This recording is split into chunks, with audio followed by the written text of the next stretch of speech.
The smartphones we carry in our pockets on a daily basis are absolutely powerhouses when it comes to capturing photos and videos. You can shoot in 8K, 4K, ProRes lock, 4K 120 frames per second. The possibilities are endless. But what if your content still looks crappy and you're still not happy with the footage that you're getting from your smartphone? In this video, I'm going to share with you 5 simple and very easy to follow tips that you can implement in your daily shooting right away, and afterwards you'll just have so much better footage. So without any further ado, let's grab a cup of coffee. In case you have not subscribed yet, make sure to do so. And now let's get started with the first tip towards making better videos. Let's get going.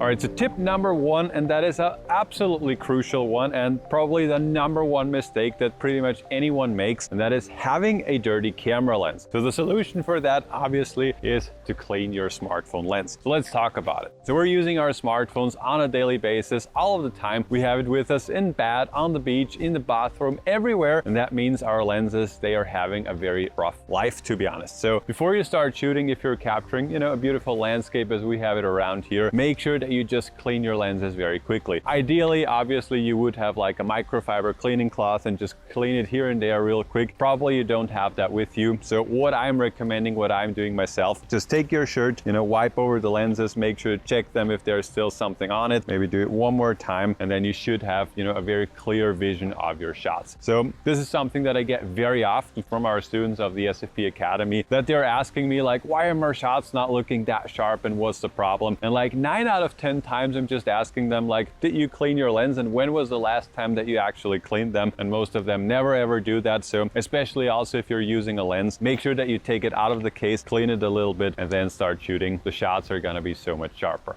All right, so the second tip that I have for you is absolutely crucial if you're filming yourself, and that is to not do what I'm doing right now, and that is to not use the front camera. I know, especially if you're doing, some Instagram reel type of videos and you're shooting yourself, it is very convenient to just use the front camera because you can see yourself, you can see if the framing is nice, if the exposure is working, and so on. The problem is the quality that you're getting with the front camera is just absolutely no comparison to what you're getting with the back camera. You get more dynamic range, you have better stabilization, you have more vivid colors. Long story short, you just have a much cleaner image if you're using the back camera. All right, so the next tip that I have for you is having the right settings on your smartphone. This is absolutely crucial if you want to get some awesome looking videos with your smartphone, because you can have the best add-on lenses, the best gimbal, the best technique. If the basis of your, how you're capturing your images is not right, then it's still gonna look crappy. So right now, I'm just gonna share with you my favorite settings on the iPhone, but it's also gonna be super simple or super similar on any Android phone. And in case you wanna get an in-depth breakdown, then I will link a video up there where I'm showing you step by step how I'm setting up my Android phones for shooting. All right, so one of the first things that I always do is I go into the settings app and then scroll down to camera, and here we need to change a couple of things to get the best results possible. Let's kick things off with the very top, record video. I like to standardly shoot my videos at 4K 24 frames per second. This is also what I'm using right now on this camera right here. I could,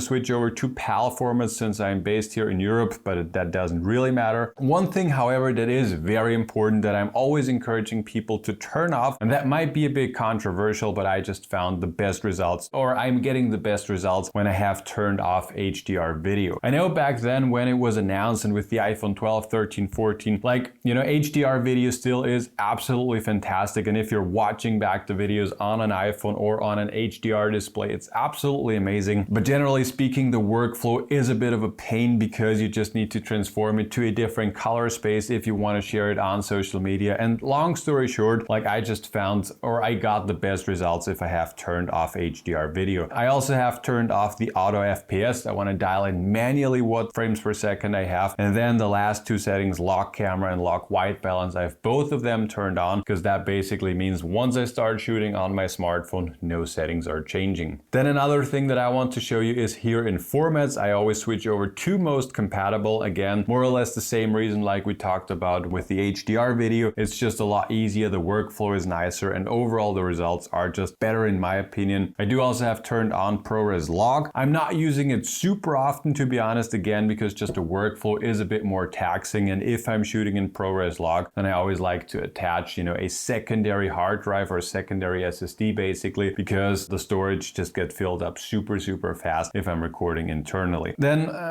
just a couple minor things that I also always change is grid. I like to turn on the grid. I've turned on level, but that is basically it when it comes to the settings right here directly in the settings app. Now let's switch over to the camera app itself and go over to video mode. So as you can see, again, same story like we had before, 4K 24 frames per second. One thing that is crucial whenever I'm shooting, make sure that you lock your focus and the exposure, and 9 out of 10 times I always just like to bring down the exposure just a little bit. You can do this just by sliding downwards. Usually iPhones and smartphones in general tend to overexpose just a little bit, so bring that down, turn off macro mode for most scenarios, and that is basically it. Like, many people overthink that when it comes to the settings. Like, just for standard shooting, this is what I'm using, and then when I'm capturing some B-roll, then obviously I switch over to 4K at 60 frames per second, and then use all of the different lenses that your smartphone has to offer, and then you're getting some awesome results, some awesome shots. And yeah, that's basically it when it comes to the settings. And now let's move on to the next tip.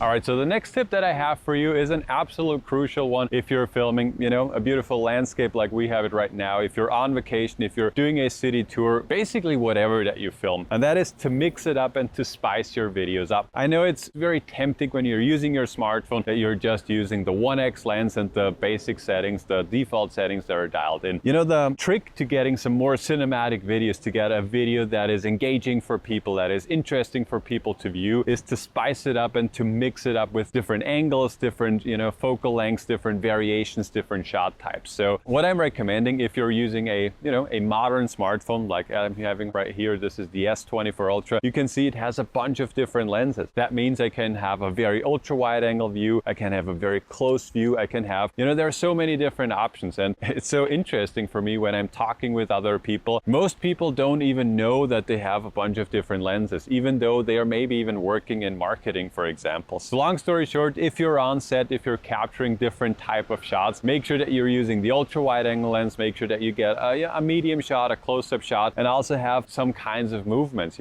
Ideally, if you're investing into your gear, make sure that you're also using a 3-axis gimbal to get some more dynamic shots. But also if you're just shooting handheld, make sure that you're using foreground. So for example, a tree like this, you can use that very nicely to just reveal whatever that you're seeing. So just using some kind of variation. Also, I talked about that before, but just changing the perspective. Instead of shooting everything from your standing height, just move down to the ground and just get a completely different angle, a completely different view to what you had before. So yeah, that's basically the trick right here, to mix it up, spice it up, and in the end, just shoot a lot more than you think you will need in the final outcome. Because worst thing is that you're not using every shot that you're capturing, and in the end, you just have more option in the post-production. So when you're filming, just mix it up. All right, and the last tip that I have for you is to master editing your videos.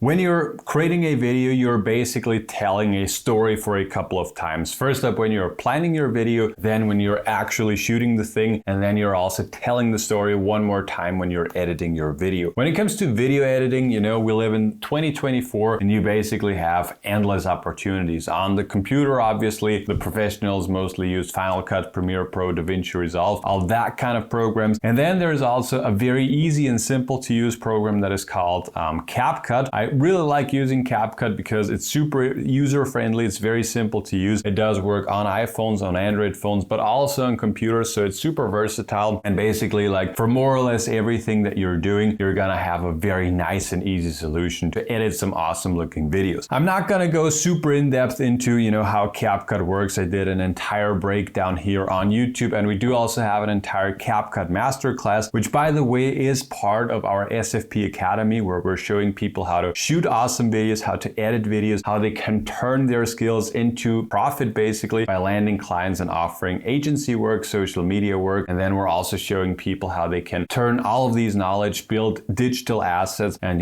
grow a social media following, and at some point quit their day job and build a life that they love, and start making silly videos on the internet like I'm doing that right now. But I'm just getting ahead of myself. Generally speaking, like I said before, CapCut, as you can see right here, it's running on my iPhone 15 Pro. It's super simple to use. You can color grade your videos, you can add overlays, text, captions, like all that stuff. You know, to be honest, it's like super advanced already. They're always adding new features and there's basically nothing that you can't do. One of my favorite features that I really love is when I go over here to speed and then curve, just the fact that I can customize different speed ramps. This is not like a perfect example clip, but yeah, it's just super nice to have the option to speed them up and then to slow them down afterwards. That's super nice. I really like that, and to be honest, I even prefer it here on my smartphone compared to, you know, how it is on Premiere Pro, for example. Also, when it comes to stabilizing, to auto reframing, to, you know, adding filters and just, you know, color grading the clip that you have, you could also do all of that manually. You could color match different clips. So like I said, it's very advanced already and it's working super nice. Just add a bit more contrast, also add a little bit of saturation. All of that works super nice. The only downside that I personally don't like with the mobile CapCut app is that you cannot use a custom LUT, which is a lookup table, which is basically a drag and drop color grading filter. You know, for our students of the SFP Academy and also for students of the CapCut Masterclass, we are providing our custom made LUTs that we made for smartphone footage to get some very nice looking images. But unfortunately, as of recording of this video, you cannot use that on the mobile CapCut app, but I'm pretty sure they will add this in the future. One thing that you can take away when it comes to editing your videos is just make sure that the videos are not super long. Like one of the most common mistakes that I see from, you know, students of the SFP Academy, and basically that's a feedback that I'm always giving, is make sure to cut down the video that you're making. Just because you have captured, I don't know, 3 minutes worth of footage does not mean that your final video also needs to be 3 minutes long. So make your videos as short as possible and as long as needed, and cut out all of the fluff. And if you still want to leave it in, then at least make sure that you add a speed ramp that you can still see everything, but you can just see it for a shorter period of time. Again, just to make the video look more interesting for the viewers, because if they're rambling around like I'm doing right now, they're probably not gonna watch the entire video, and that is obviously very bad. So if you would like to learn even more about creating content, you know, turning that into a profitable side hustle, growing a social media following, all that kind of stuff, we have just launched our brand new Content Creator Foundations course, which you can literally just check out for $1. It's just an obligatory dollar, to be honest. Just check it out. It's value packed. There's a bunch of tutorials in there, and yeah, you can check it out. I will link that down below. And yeah, let me know if you guys have any more questions. Thanks for watching, and I'll talk to you in the next one.